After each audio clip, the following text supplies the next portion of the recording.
Well, good morning, everybody. How's everybody doing? Good? All right. How many people drink coffee? How many people like good coffee? Well, if you like good coffee, you're going to learn what you can do with that Keurig during this talk, because Keurigs produce mostly garbage, but really cool stuff. So let's give Evan a big round of applause.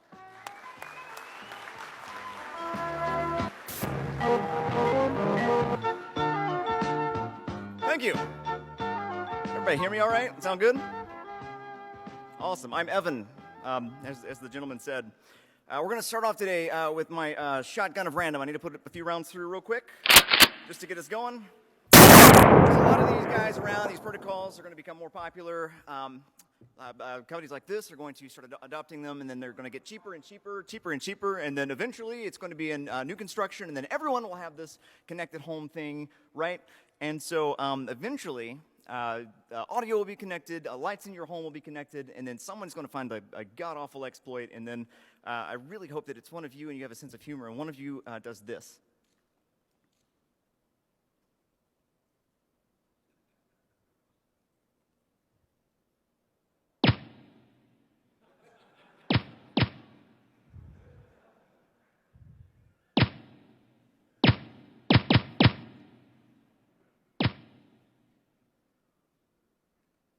It's murder night! Yeah! Woo! And also this. All right. Cool. So the next time that you tell a joke that's that everyone in your crowd should get, and then they are a jerk about it and they don't get it, I don't know. Say this. Say, hey, look, man, I'm sorry. It was an inside joke. This thing we all had to learn in elementary school. Like, you just had to be there, I guess. So. All right. Is that a goat? I just redid my deck. I have a deck goat, officially. This is all random stuff. Cool. Wouldn't it be terrible if you had some condition where, like, all of your inner dialogue was in garden path sentences? So you'd be like, did I leave the bathroom light on? Toilet paper? Dang it. Frick. Google that later. Okay. Those guys who are jerks are like, it's just like someone walks by quickly and they're like, hey, where's the fire? Like, that is the one time that I really wish that I could produce fire out of my hands. That would be the best time for that. All right. Is Deviant in here? Deviant? Cool, watch it later. Okay, so, so Deviant, we were all sitting around at CarolinaCon having a conversation, and he got paid a compliment by Chef, and just wanted to let you know that Chef was absolutely right about that, 100%. And while we're here, anybody like yard sale in here? Like yard sailors? Anybody? Someone needs to make an app. Sometimes you find stuff that's still like in the package, you know? Someone needs to find an app that you can just like scan that, and it'll tell you where to return it and how much you can get for it, right? Cool. Oh. All right, we're out. Okay, cool. All right, so this is Jittery MacGyver. That was a shotgun of randoms. All right. Today we're going to be talking about finding potential. And I guess another way of looking at this is MacGyvering, right? So who watched MacGyver growing up in here? Should be a lot of you, right? So if you're the uninitiated, MacGyver, you could put him in any situation, give him any stuff, right? And he can like use that stuff and like find a solution and get him back into safety, right? So really cool guy, a lot of fun to watch, and I really love that kind of problem solving, that kind of engineering. So let's look at a couple examples of like solid MacGyvering throughout history. Ready? So the first one is George Washington Carver. This guy is a complete and utter badass. So he arrived actually at a new job. He's like the director of agriculture at some college in Georgia, right? And they didn't have money to buy his lab equipment. Didn't even tell him about it, right?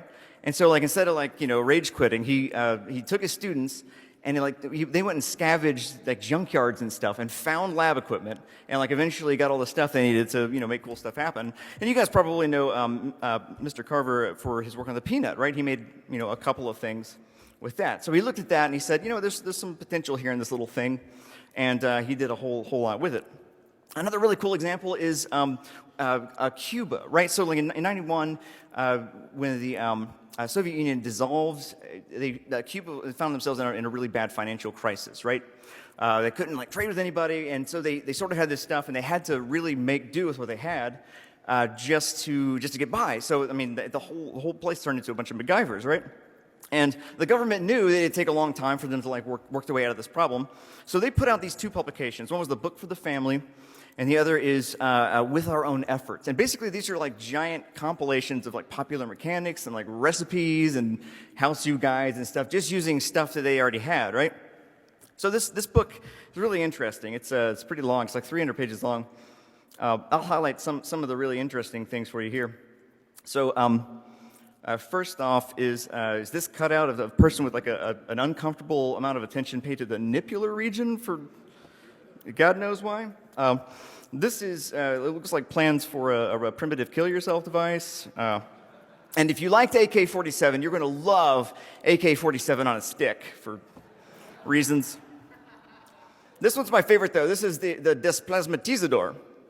And this, you take jars and you connect them with either wires or tubes or something, and maybe some needles. This is, I think that's maybe like unsettled Italian dressing or something. I don't know. But anyways, you plug all that into what looks like either a motor or a compressor from a refrigerator, and you plug that immediately into the wall. And I think this probably opens up a portal to an alternate dimension where terrible ideas come from. But one thing that everyone had is this Eureka washer/dryer combination. And everybody's dryer part of this thing crapped out, right? Something went wrong with it and couldn't use it anymore. So like this spawned a whole like underground industry of people who were crafty enough to take these things and like most of the time they would just cut it right in the middle and discard the dryer part. But the motors in them were still good. So they used those motors for everything. Like this is shredding coconut. This is a key duplication machine. This is, I mean, they took a outboard motor impeller or propeller and slapped it on the motor and made a fan, right? Pretty awesome. And everything was like this. So if you wanted something, you had to build it. And so you had like glasses like these, which would like earn you plus 10 charisma for even looking at them, I think. Holy crap. And like these locks they look pretty secure, right? I don't know. Yeah, maybe they have some in the lockpick village, I don't know. This thing, supposedly this like refreshed hearing aid batteries. Also, if you were drinking while you used it, it would remove the need for hearing aids altogether because you would be dead a lot. So this is actually like a homemade plastic extrusion stuff, right? So like if OG like Cuban Bane was around, he'd be like, "Oh, you merely adopted 3D printing," right? And everything's like this. So they use these metal food trays as antennas. It's amazing stuff. So a lot of really, really interesting stuff. There's a whole website. It's called Technological Disobedience, just like dedicated just for this stuff, right? So another really great example, it comes from 1970. And April 11th, we launched Apollo 13. And you guys know that, we got into space okay. There were a few hiccups here and there, and we were, trucking along, and all of a sudden...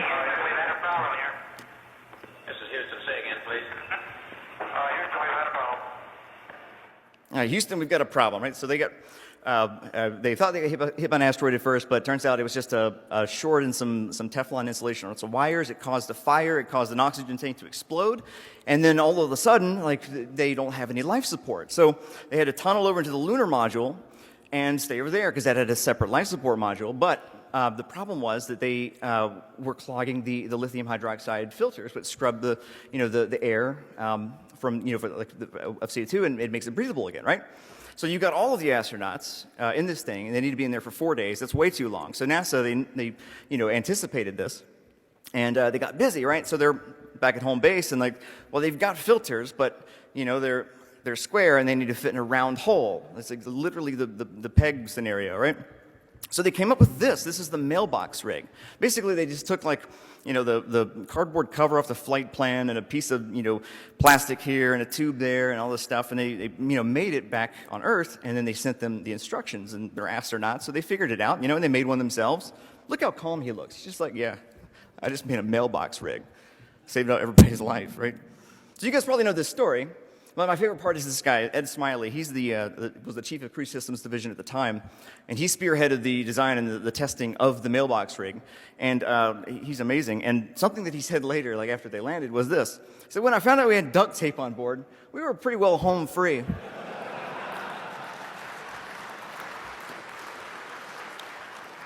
Crazy.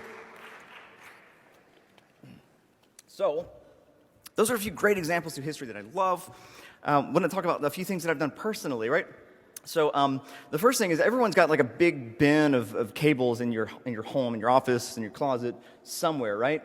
I was no exception, and I found that thing, and I was like, I'm going to do something with this. So I made a universal serial bullwhip, and this is a 8-foot, 18-plant bullwhip, and there's a very thin leather belt on the end with a regular nylon cracker, and there's one like thick DVI cable like as the trunk in the middle, And you think it cracks? You want to see? Well, I'll tell you what. Hang on. I got it right here. Let's do this thing live, all right?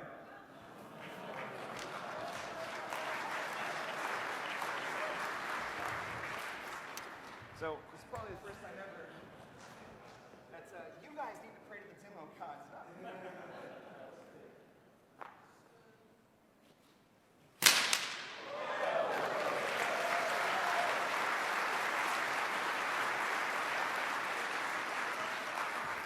That's a bunch of metal. You'd probably tear your face off. All right. So another one, I was going down to a conference in Atlanta, and I brought this giant Pelican case just full of office stuff, right? So I immediately got to the hotel room, and don't tell them, took everything apart, and from the ashes arose Milton. And Milton, I don't even know what it is exactly, but it's like a really heavy, spiky bat thing with a red swing line on the end for the name.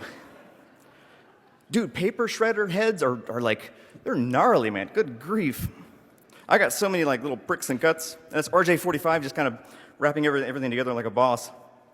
So basically just took, like you guys ever an all-in-one printer? It's like gears and rods and like demons. It's like, I don't even know how it works, man. There's a spell on all of them. And it took all like the long, sturdy pieces, and then I wrapped them all in like some like case metal, right? And I duct taped all that. And this is the size of it compared to 2 Evans. And it's, I guess, around 13, 14 pounds. So let's see what it does here. So that was a coconut. Here's slow-mo. The resolution of this video is practically hand-drawn. All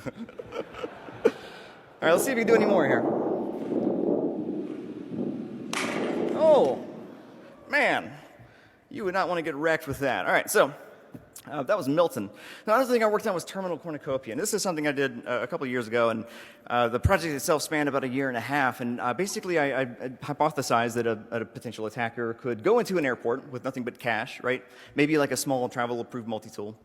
And they could, having successfully gotten through security for, there's no reason not to, just go like to the shops and, get things that anyone could grab and then make potentially deadly weapons with it, right? So I wanted to figure out if that was the case, and so I set up some rules. So you could only use materials that can be sourced inside the terminal after security screening. Can't walk in with anything but cash and a small travel-approved multi-tool, and anything you'd get yelled at for taking or messing with is completely off limits, right? And I found some crazy stuff in airports in my day, like drills and all sorts of stuff. So I went to a bunch of airports, and things that I couldn't buy commonly, on the store I would get at the airport. Otherwise, I'd just shop at like Walmart or something. It made for some really creepy purchases. But. So I worked on this for about a year, and sort of like scaled up the complexity as I went. And here is a supercut of the results.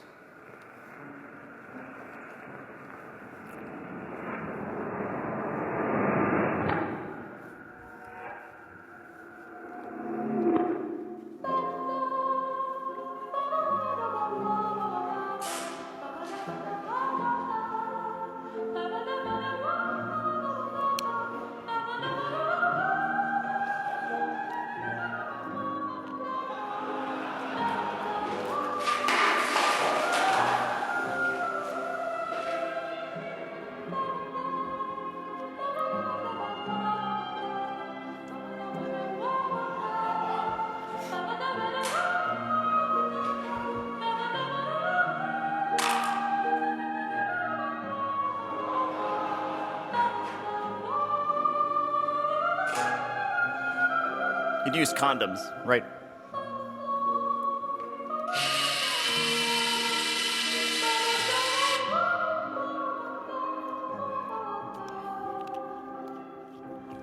So,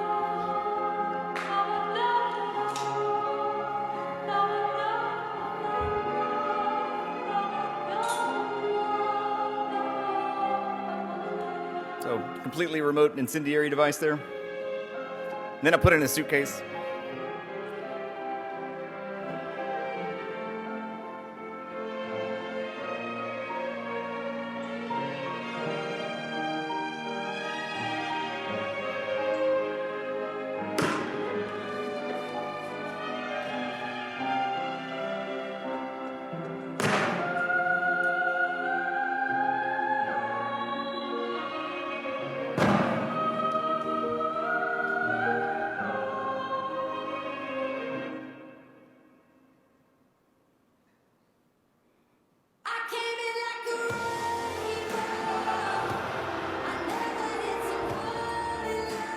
It's a long story.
Safety first, guys.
Yep.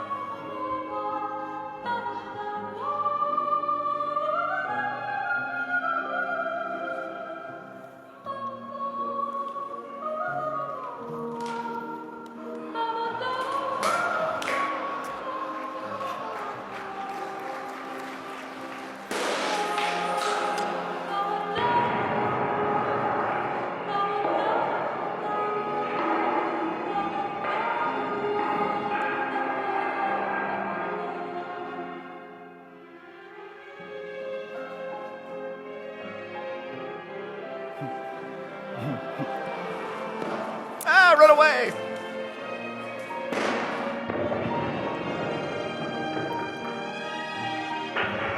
This went off for like half an hour. Yeah, like everywhere.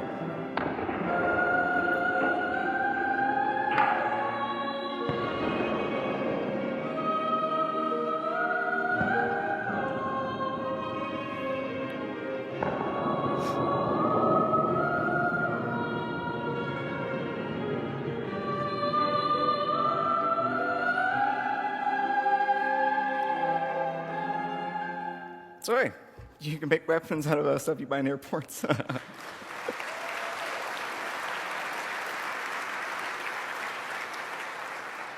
Awesome. It was a lot of fun. All right, so that was actually the really long version of the video I thought that was. So I'm going to go through this quickly. So this is practical post-apocalyptic electronics. I was worried that more and more people don't really understand anything about electricity whatsoever, but everyone sort of relies on it, right? That's a problem. So I kind of set out to figure out, like what's the least amount of information someone would need to know to like make practical work happen with electricity, right? If they just have stuff in their house, no tools, really anything like that. So I stayed in a shack in Kentucky. It's like a 6.5 foot by 11 foot shack with no power in Kentucky for about a week, and it'd been about 15 years since I've been in there. It's secure. Totes. And there he is. Okay. That was a giant spider. So the shack is gone, and just kidding. I'm kidding. I like lined the walls with like tarp. Like I use that foam stuff, like all of it, in that whole city. So yeah, I just started building stuff. So used one of those tchotchke flashlights, LED flashlights, mounted that to a full bottle of water, acts as a diffuser, made a nice little centerpiece there, strung up some lights. This is power management. I had several ways to power. I wanted to end up with 12 volts and 5 volts, right? 12 volts is common with like vehicles and automotive, and then 5 obviously is USB. So you're going to have a billion batteries that regulate to 5 volts, and then a lot of stuff that consumes 5 volts, right? So and there's a strong set. Let's see. So yeah, I put this control panel on the wall. And this, does different things. I found a relay someplace. Let's see. This actually arms my security system in there. So you have to have a key to disable it, or just rip it off the wall. I don't know. So yeah. So the first thing I wanted to do is start automating things, right? So I found this momentary switch and a leaf blower, and I wanted to make it so when I walk in, I have it taped down, that the light would automatically cut on for me. Isn't that nice? I wanted an alarm too, right? Because it's Kentucky and you're just going to die any minute. So I took a head unit out of an old Honda, and specifically the little gear assembly that ejects the CD-ROM. CD. And I made a really redneck latching relay. So I wanted this set up to where, like, when you trigger it, it does not become undone by undoing the thing you just did to trigger it, right? So in this case, opening the door. And how this works basically is this little mechanism starts winding up, and that starts pulling on that trot line, which yanks a little piece of plastic out of the way between a clothespin that have 2 leads on it. That is the only thing separating those leads from connecting and completing the circuit on this 32 volts array of 9 volts. So, and all of that runs down to the weasel on the wall, of course.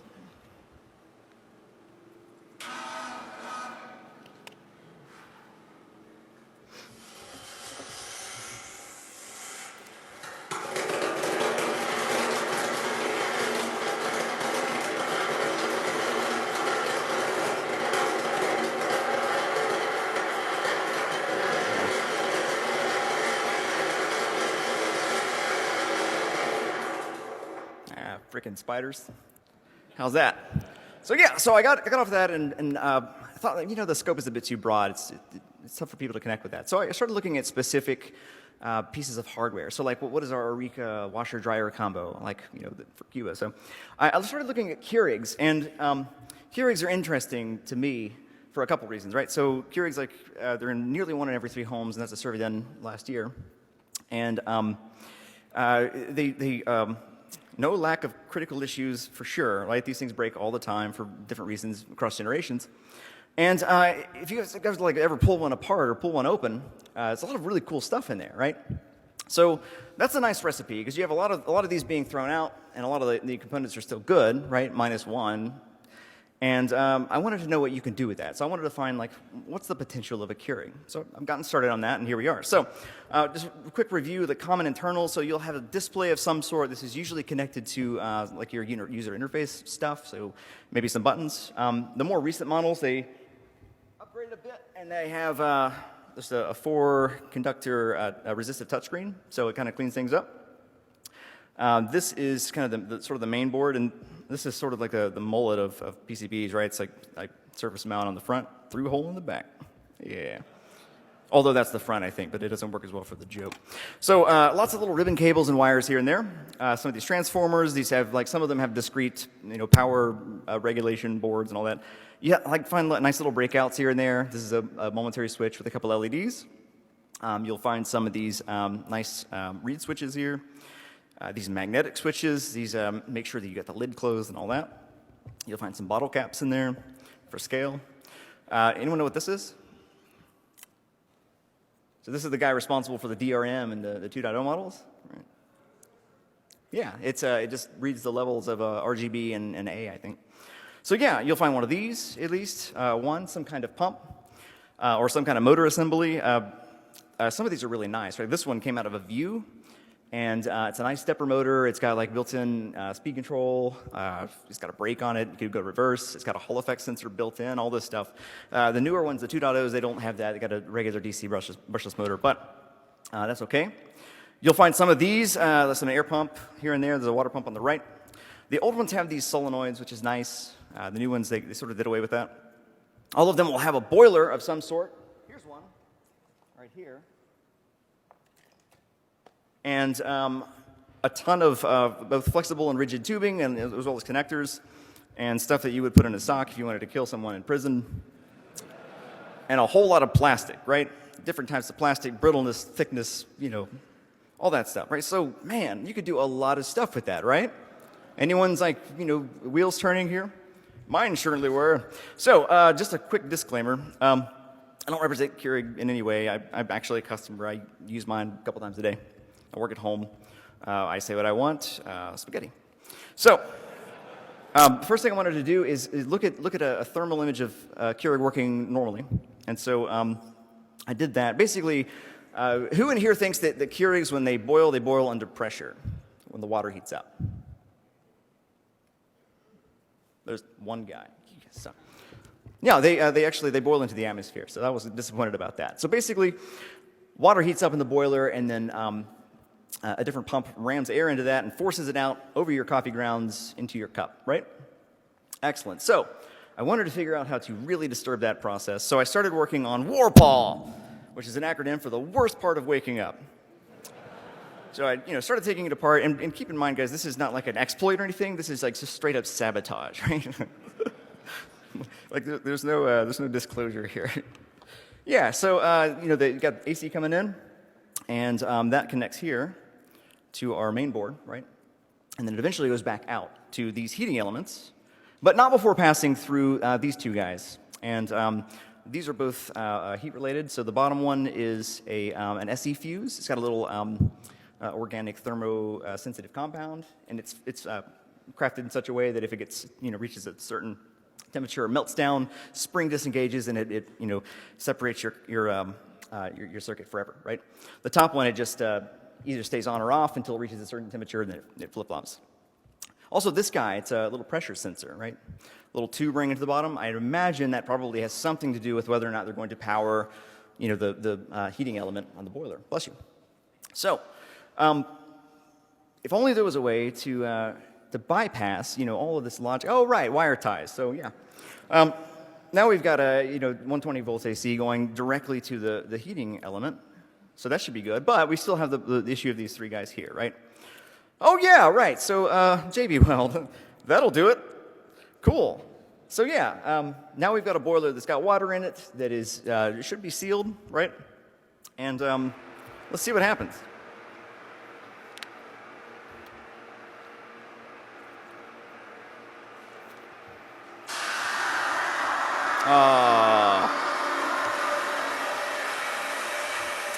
All of our precious pressure.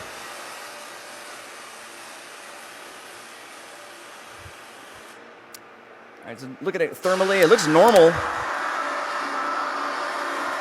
until it just all of a sudden turns into Satan's butthole and things just go sideways. So I actually left this on to see if anything else would happen. I didn't figure it would. It just got hotter and hotter until the whole house started smelling like Satan's butthole, and then I cut it off because it was on fire pretty much, It got super melty. It really smelled awful. Good grief. But yeah, no, I figured that, our seals failed, but they did not, actually. It was a different result, and both of or all three of our seals were intact. What happened was it just got too hot, like the whole top. It sort of like melted and slid to the side and just let all the pressure out, right? So that was kind of a bummer. I wanted it to explode and all that. But it's okay because science, right? That's a result. Now we know. So we can sort of move on to new things. So the next thing I worked on, or actually this is during a conference, I built Debug, and this is the delicious beverage dispensing badge of unmitigated Goram glory. And so basically, you've got a solenoid and an air pump.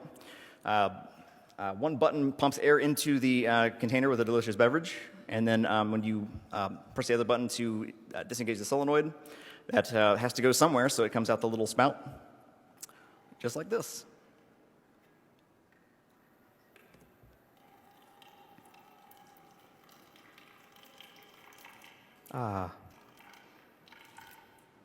Good job, fella.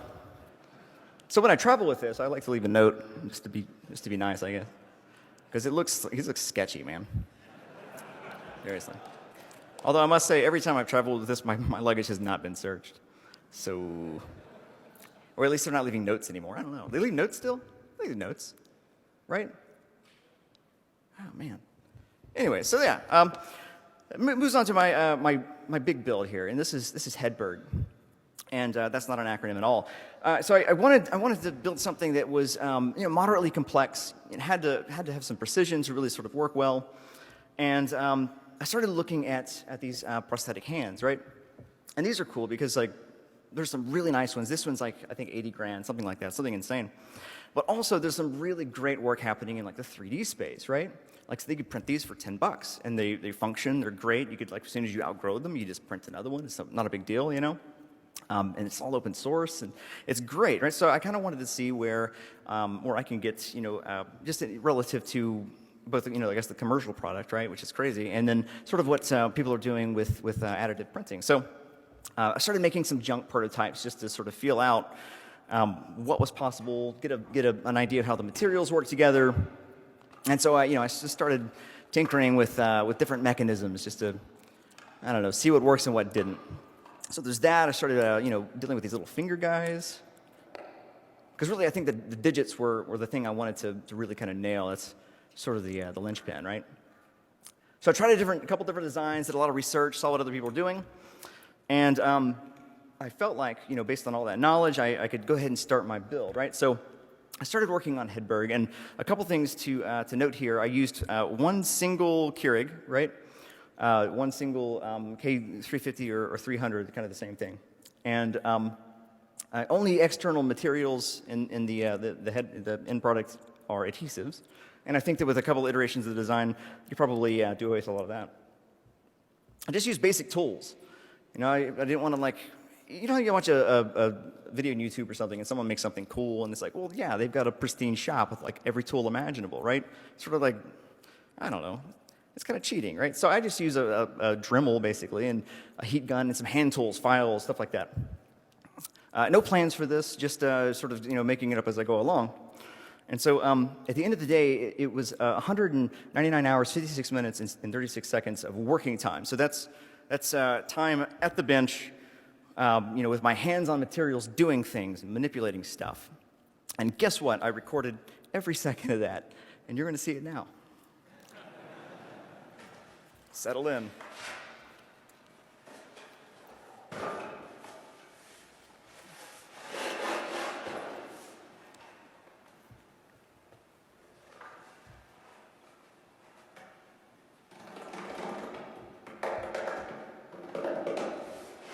You have to drum on it. Get it started.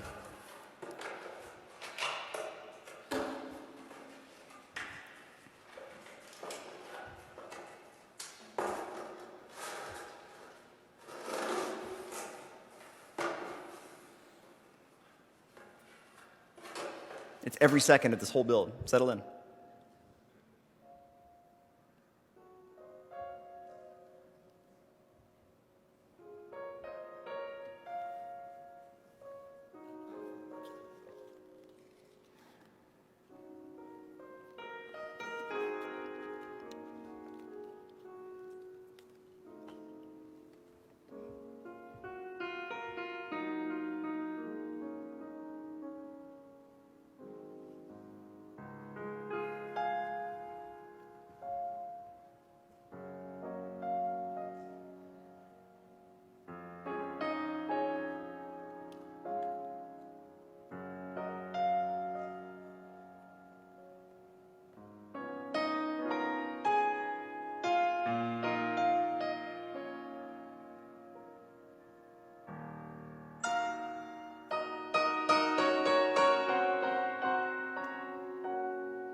Goldberg.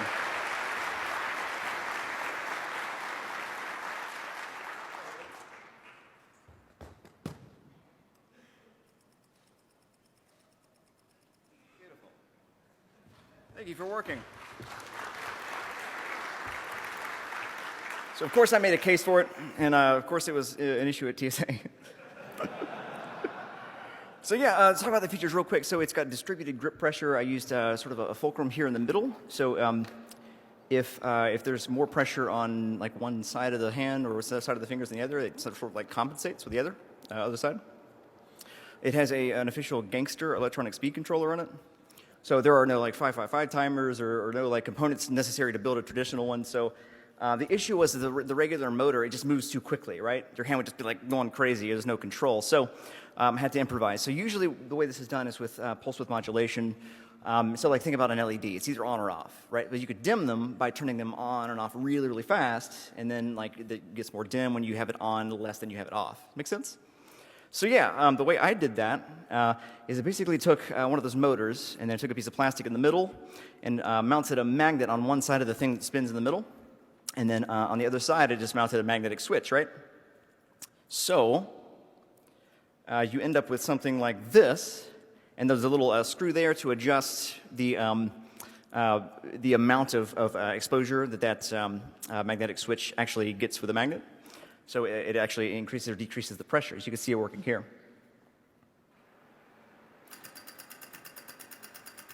Make sense? So every time that magnet swings around and it trips that sensor, it puts 12 volts to that motor, and your hand moves forward just a little bit more. So slowing it down, I thought about using friction, but that's probably a bad idea. So you have to drop the voltage, try to voltage divider. The resistors actually in the Keurig were not rated high enough, and these started smoking. That's bad. So eventually, I called my brother, and he was like, yeah, just, diodes, they drop the voltage about 0.7 volts. And there are like 9 of them in the Keurig, so I just chained a bunch of them together. So that works just fine. It doesn't get too hot. There is some room for improvements. Of course, I built it, so to me, it's perfect.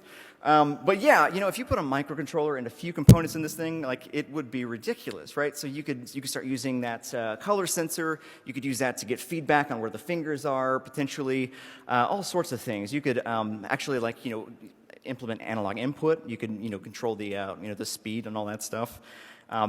Just using a microcontroller would be really simple. Of course, I didn't have that luxury here. But yeah, you can do all this cool stuff. So what's next for this, the Keurig stuff? I want to look at like water filtration and purification. I want to look at cooking. I think that'd be fun. I think there's some like interesting applications for gardening and maybe some hydroponics. I would like to build an aquarium because that'd be funny. Meta, what about like building something that would help you build other stuff? Yeah.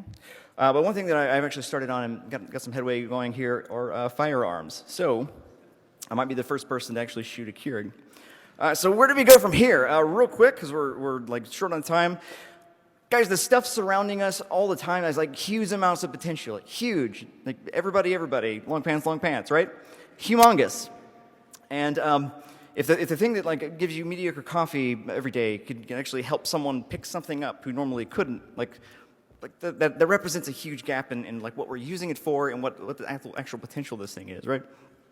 So, frequent MacGyvering, it lets your brain naturally find more interesting and clever solutions to everyday problems. It's just a good like mental exercise. Also, if you're stubborn enough, everything is sandpaper. And winter is coming. So, for this project, it was almost 200 hours long.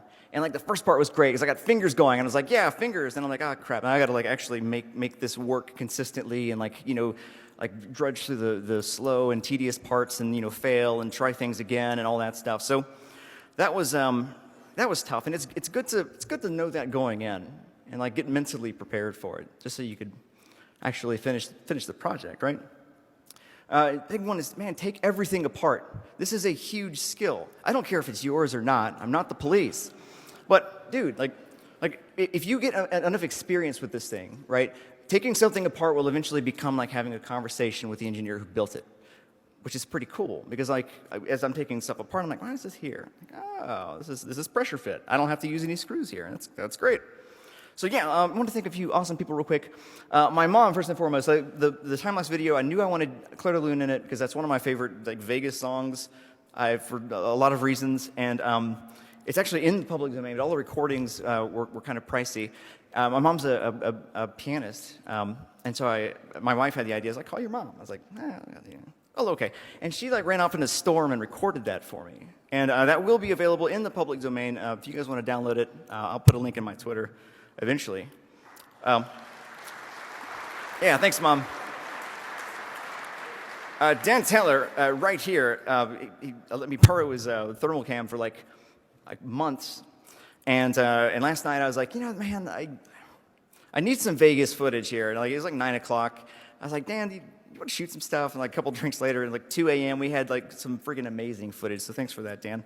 My brother Taylor, he would be available on the phone for like electronics questions. He's an EE and all that stuff. And most of all, you guys, right? So I'm talking to you guys, and you guys absolutely blow me away with the stuff you're working on, and like and the struggles that you're going through with it. And it occurs to me that like a lot of you're probably like carrying the flag, all by yourself on a lot of the stuff. And a lot of the stuff's like a lot of your projects are really important, even like your side projects. So I just want to encourage you guys to like keep your head up with that.